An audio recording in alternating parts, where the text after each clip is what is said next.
Good morning everyone, this is Wei from Early 7 Farm. Today,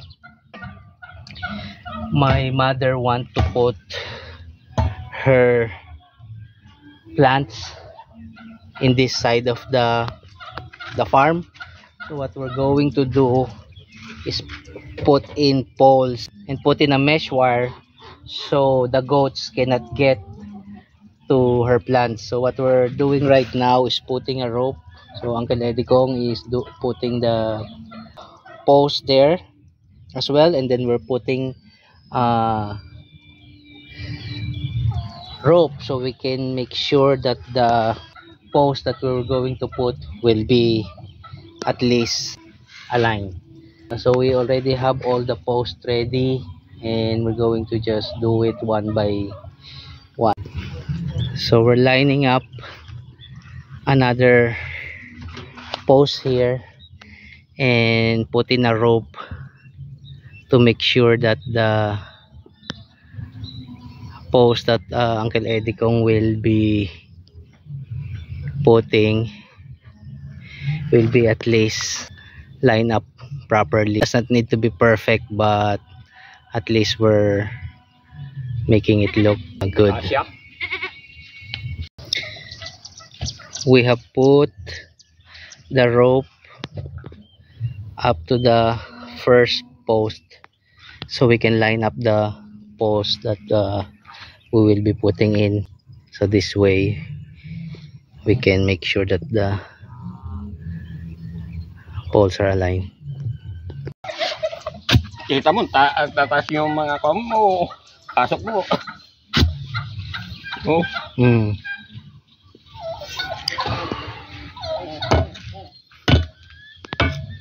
Makwampan ang kami niya. Naiwan ko na. We have a good pace on putting in the post. So as you can see, we're already halfway on putting up the post for this mini garden for my mother. And then as you can see, it's a good day today to do work. It's holiday today, and this gives us time to do some chores here in the farm. We're halfway through what we're doing. The rope really did well on serving its purpose. So if you are putting up similar simple fencing using bamboo or using any other post, make sure to have a guide rope. This will make it easier for you to line up the post to make it look good once it's all done. So as you can see, I think we only need 10 posts to be put up, and then we're going to do the fencing. We are short with post, so we cut from this bamboo, and then we're going to do some additional post. So we already have, I think we already have enough to complete the initial post that we put up. So hopefully we can start fencing. What we're going to do next is just sharpen the bottom tip of this bamboo, so it will be easier for us to put it up on the fence row.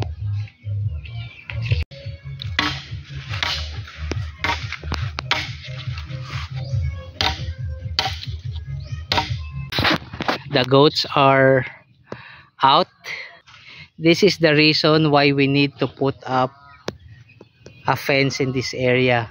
So we use this area to graze the goats. So in order for my mother to use this side of the field, we have to put up a fencing here so the goats cannot get into her garden. So as you can see, the goats are all here enjoying the good weather. I mentioned we only need a few more bamboo posts there. Uncle Eddie Kong is going to drop the bamboo poles that we needed to complete the fence post.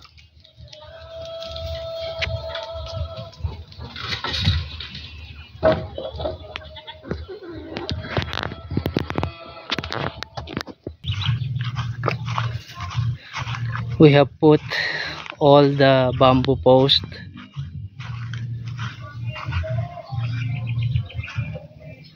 so we are ready to put up the fencing.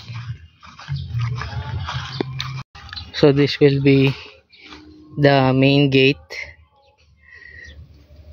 of the garden. As you can see, we have made the distance between the bamboo post closer because the goats will scratch their body on this wire fence, and we need to make sure that the fence post can carry the weight of the goat. So we're still 4 bamboo posts short, but we're going to roll the wire to see how far it will go to this fence. We have almost completed the wire fence. As you can see, the goats are already outside grazing. So this one will be my mom's garden. This will be enough for her to plant bananas, chilies, and other vegetables. So it's almost 12 noon. That's why it's very hot. So we're 3 fence down to completing this. So I am very happy that we are productive this morning. I'll help out on those last posts, and then I'll share with you the completed fence. We are down to the last post, so we have finished with the fencing. So natapos din namin half day itong bakod. As you can see, ang tirik ng araw at lalo na naman ako ng itim, pero at least nagawa natin tong garden ni Mother. She will be happy with this. She has a big area para magtanim ng saging, sili, talong, lahat, papaya, kalamansi. So without worrying about the goats. So we will still goat proof this kasi ang kambing walang imposible para pumasok. So baka lagyan pa rin namin ito sa ilalim ng ng kawayan sa ilalim, lumusot yung kambing sa ilalim. So tapusin namin to, and then yung gate na lang, si Uncle Eddie Kong na lang ang didiskarte doon, pero at least natulungan ko na siya rito sa buong fencing. So if this is something that you think will help you in your farm or in your homestead, please do like, comment, subscribe, and share to your family and friends. Thank you very much, and I'll see you next time.